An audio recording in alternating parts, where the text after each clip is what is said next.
Selamat datang ke channel Jupiter Car Detailing. Video hari ini kami nak tunjuk bagaimana kami selesaikan masalah pest issue dalam kereta elektronik, khususnya Tesla Model Y. Owner kereta ini sebenarnya sudah sakit kepala lebih daripada 4 bulan.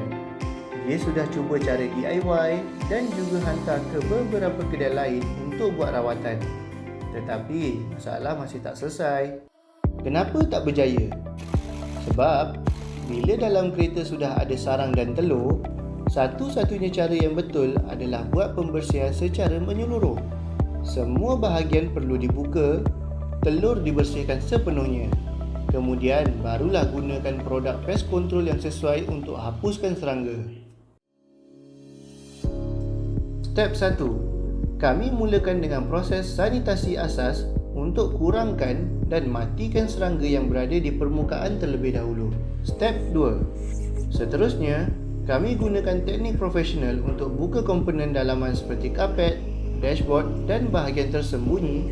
Semua dibuat dengan berhati-hati tanpa merosakkan mana-mana sistem, termasuk komponen elektronik kenderaan. Step 3. Selepas itu, kami gunakan produk pest control kategori kelas 2 untuk membasmi lipas dan serangga yang masih tinggal di bahagian dalam.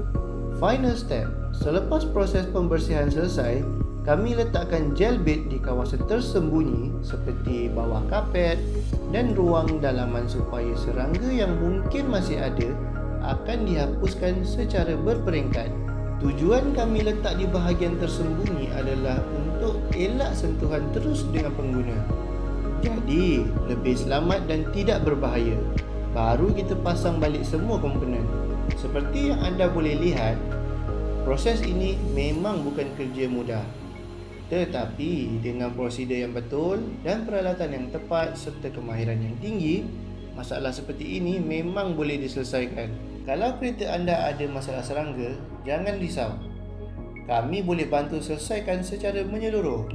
Dan kami juga sediakan waranti pest control selama 1 bulan.